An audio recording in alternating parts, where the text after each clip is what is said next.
Welcome back to the channel. If you're new, go ahead and click that subscribe button. But you guys can tell from the title and the thumbnail that we're gonna go over Purgatory Bond, right? Or that's at least what the fan base calls him, Purgatory Bond. Now, I know a lot of people wanted a new Bond, and I feel like I needed to do this.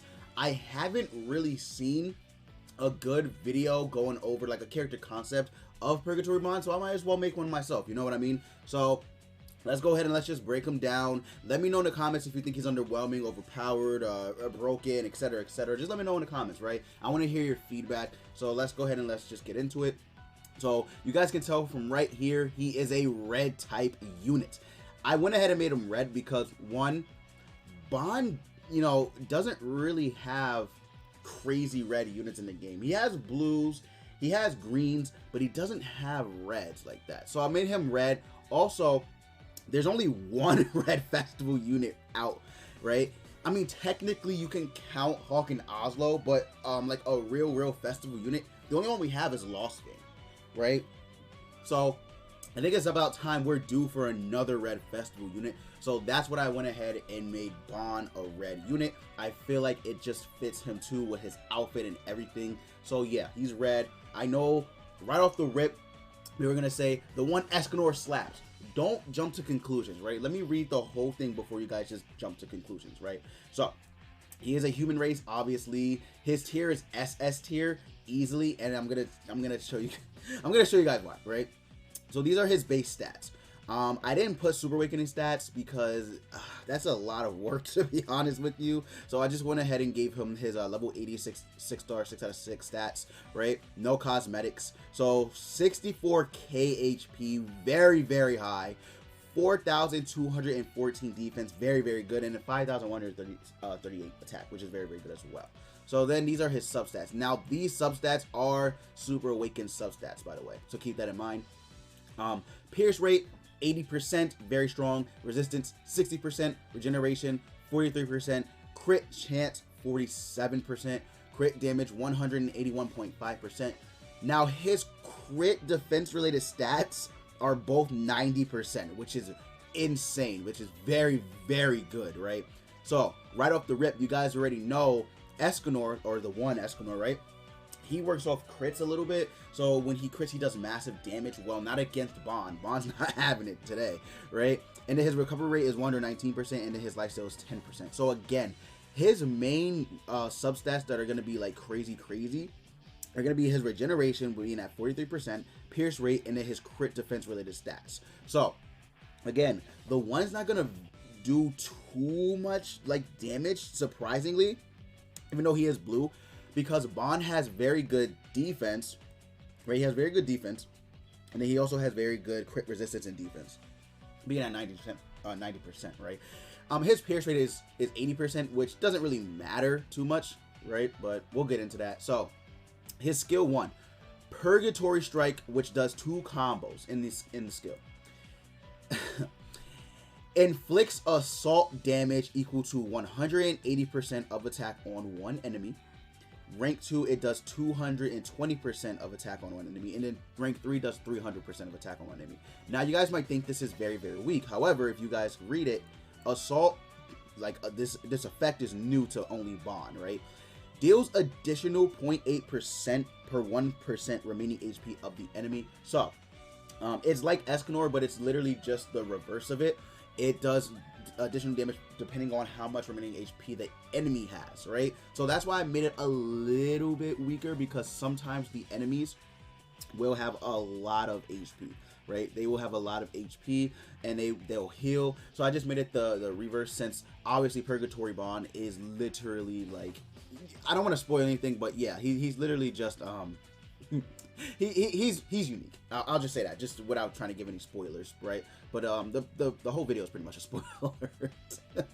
But yeah, so that's why I made it a little bit weaker. But it's still gonna do massive damage, especially if they have full HP. Now, if you go turn 1 with this Bond, I can tell you right now, he will probably one-shot any unit in the game, even if they are blue, depending, right?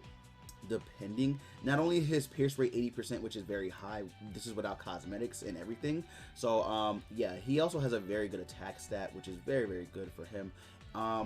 Yeah, so if they have a a full HP gauge, it's pretty much done. Like, it's pretty much done. So yeah, that's his first skill. Okay, his second skill is where I get a little because I don't know if I made it too good. So we'll see, right? So his second skill, Adaptive Body. Here we go. On rank 1, this is a buff card. It taunts enemies, removes debuffs, and reduces damage received by 20% for 1 turn. Again, you do this, the one Escanor might not be doing as much damage as you think, right? So you're reducing damage received by 20%, you're taunting, and you're removing debuffs with this skill. So you're pretty much set, man. You're not gonna, you're gonna taunt the enemy, you're gonna remove any debuffs prior to having this skill active, and then you're reducing damage by 20%. I think that's a very, very good skill to have, especially for Purgatory Bond. It's gonna set up for him to be crazy, crazy good. So here you go. Now, his rank 2.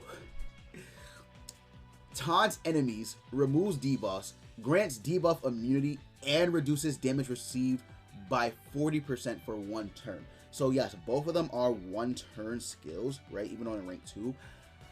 However, I thought it would be a little too much had I put 2 turns, because reducing damage received by 40% is big, right?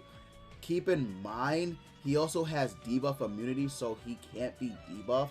You could remove his debuffs, right? With someone who just removes debuffs, right? For example, Green Fraudrin does that.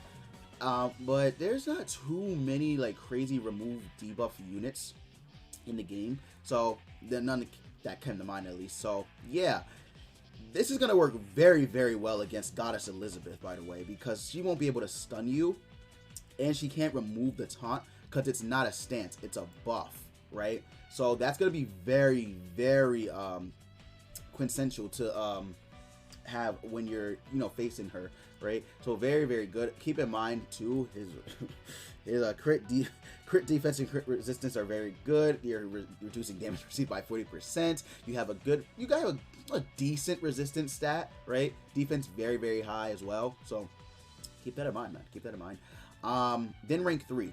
Taunts enemies, removes debuffs, grants debuff immunity, and then reduces damage received by 60% for 2 turns. Now it becomes a 2-turn thing. You are not damaging Bond. There is literally, I don't think you can damage Bond when he uses his rank 3. You're reducing damage received by 60%. Now, I believe damage reduction actually, coexist, right, with resistance. I believe these two, they work with each other. So the more resistance you have, when you also reduce damage, it's gonna be very, very good, because resistance is basically damage blocked. It's like a fixed damage block, right? So basically, I believe it's since it's 60% resistance, that's whatever damage you take, you're gonna reduce it by a fixed amount, maybe of 60%, I believe, or something like that. I don't know. I don't want to throw out anything, but I believe that's how it works. So yeah, I don't think you're touching Bond with this. With this rank 3, right? First off, you can't debuff him, right? You only can remove his buff, right? But you're still not going to be able to do much damage to him, because he does have a high crit defense related stats, and right? And if you don't remove his buff, he's still taunting. So the one Escanor, I don't even think the one can do much damage, man. Maybe if Bond has a full HP gauge, then you're in trouble, because the one with his influx damage will probably still be able to do massive amount of damage. Maybe it's weird, right? Bond won't take crits though, so it's up in air. It is up in air, but I do strongly believe that if this were implemented in the game, this would be one of the strongest skills in the game, right? This buff card, it's new. It's similar to Blue Droll, except Blue Droll doesn't remove debuffs. He only becomes immune to Petrify and increases his HP related stats by a certain amount depending on the rank, right? This is much, much stronger because it taunts, removes debuffs, grants him debuff immunity, and reduces damage received on every rank. So very, very it's very important to have this active when fighting strong opponents too. So there you go. His ultimate, Purgatory Hunt, inflicts weak point damage equal to 385% of attack on one enemy. I just went ahead and made his ultimate a weak points ultimate. Now you might be thinking, well, how will he proc it? Will he need to rely on his support to allies to do it? Well, no. I'm gonna get into his passive right now, actually. So this is the multiplier, by the way. You can go ahead and pause the video if you want, but those are his multipliers. Now his passive, Gift. This is where it becomes very, very crazy, right? At the start of every turn, recovers all enemies' HP by 5% of this hero's max HP. So yes, he will heal the entire enemy team.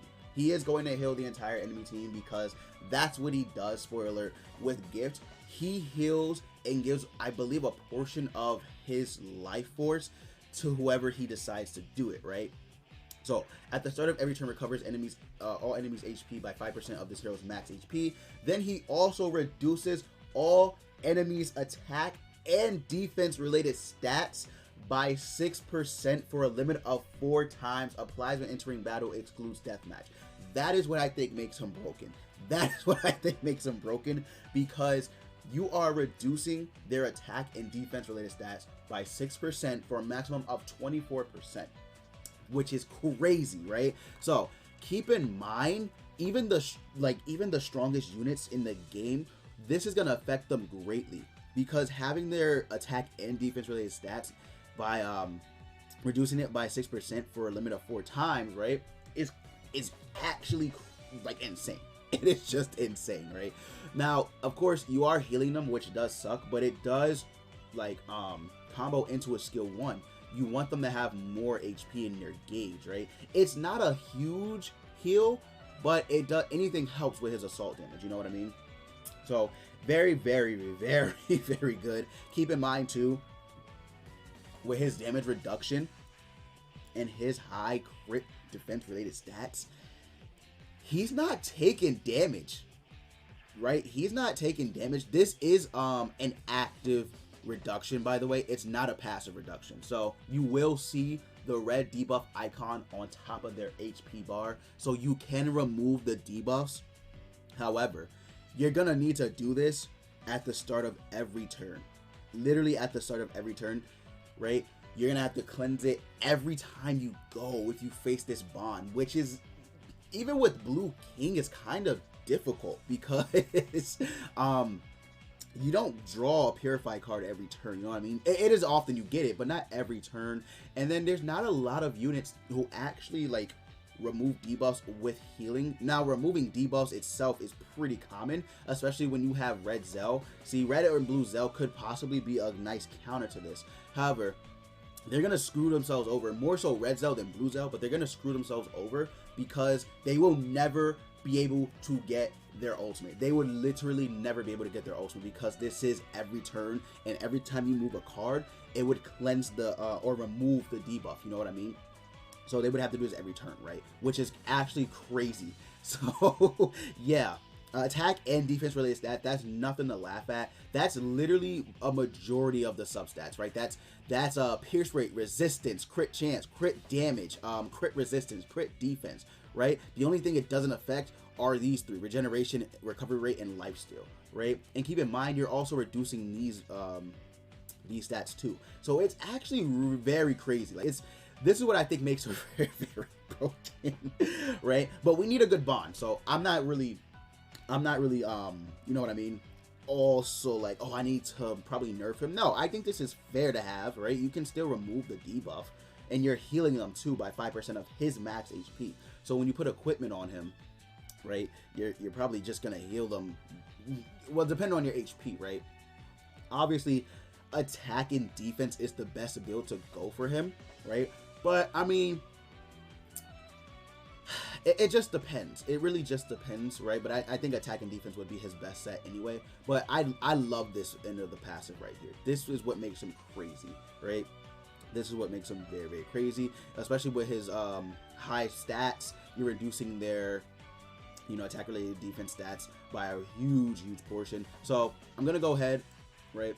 So let's look at all the characters that he could possibly go up against, right? So the one, let's just go ahead and go like get the cat out of the bag. The one Eskimo, right? So he has influx damage, right, which deals 0.8% damage remaining in his HP, right, whatever. And then his passive will kind of cuck him. The hero gains a buff which increases all stats by 6% at the start of an ally turn. When there are 3, removes debuffs and becomes immune to debuffs for 1 turn. So Bond's kind of screwed over once he reaches this huge increase. But Bond is going to easily overpower this because Bond is 24%, whereas the one is only 18%. So Bond will out increase, or whatever you want to call it, right? His own passive. But the only thing is he'll become immune to debuffs. And that's the only thing Bond has to worry about. But other than that, not really anything crazy. You see what I mean? Like his crit chance at level 1 base is 50%, which is huge, right? Which is very huge. He has a pierce rate of 60%, which could be a little problematic as well. His own crit defense is 80% too, so there you go. So again, I don't think he's gonna completely just destroy Bond like everyone might assume he does, but I think he will be a pretty interesting matchup to go against him, considering he's blue as well. Assault mode, Bond absolutely dog shits on assault mode Meliodas. There's actually no way he'll be able to keep up, right? You could have maybe Melascula and Droll with him, right? But Bond is just too crazy. Like Bond is just too crazy because Meliodas himself is only increasing his basic stats, right, by 5%, right? Oh no, it is all his stats. Okay, increases stats by 5%, right? And decreases defense related stats of all enemies by 15% for 2 turns, and then it stacks. Well, either way, Bond is gonna literally not outdo his passive. He'll probably have, 1% increase to stats when Bond builds it up. So yeah, like there's no, I don't think like he could really stop him. This Rupture card might do some good damage to Bond, but again, you are reducing his attack and defense related stats, so keep that in mind as well. Plus, Bond is reducing damage, right? Bond is reducing damage depending on whatever rank you do, so he will have 3 buffs, right, which will proc the Rupture, but Bond will still be reducing damage. So again, it's not going to do as much as you guys probably think it will. His Amplify, on the other hand, his Amplify is pretty powerful, so that might be a problem for Bond. I'm not gonna lie, that might be a problem. But again, I think if Bond literally just came in there, went turn 1, and then had a rank 2, or like a rank 2, right? A rank 3, he's dead. But with a rank 2, Bond he's gonna like literally kill him. Proc Melascula's thing, and then Bond has nothing else he can really do. Or then Meliodas has nothing else he can really do, right? Droll. Now Droll is a problem. Droll might be a huge problem actually. Him and Tarmiel will be very problematic for him because Droll taunts, right? Droll taunts increases his HP related stats by 15, 20, and then 30%. The only thing is, if Droll goes first and uses this, he's increasing his HP by 15%. Right? 20 and 30%. Bond will do massive damage because, again, his skill 1 works on their HP. It scales off of their HP. If he goes turn 1 and taunts, Bond's still going to do damage. It's just, Droll has really good crit resistance. Very good crit resistance. You guys can see right here. He has very good crit resistance. So, Bond won't crit, but he'll still do pretty good damage, I think.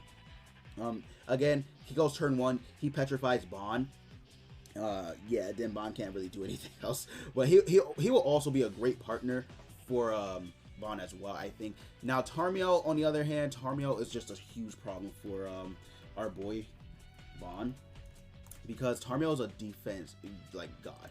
He is very good, and he's blue, so he can deplete Bond's ultimate gauge, right? He has a pierce rate of 100 freaking %, right?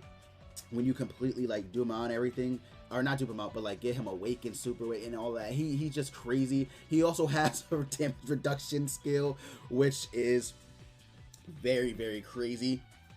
And then his ultimate scales off his defense.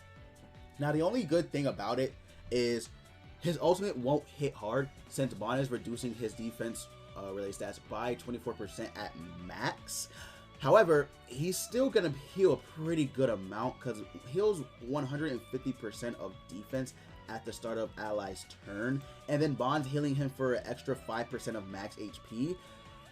Tarmiel, yeah, Tarmiel is going to be a huge problem, and then he decreases all enemies max HP by the value of 200% of this hero's defense, which could be problematic for Bond as well, since Bond's passive increases, you know, the enemy's team by 5%. I don't know, it could work against you and could work with you actually, of Tarmiel reducing your max HP by 200%.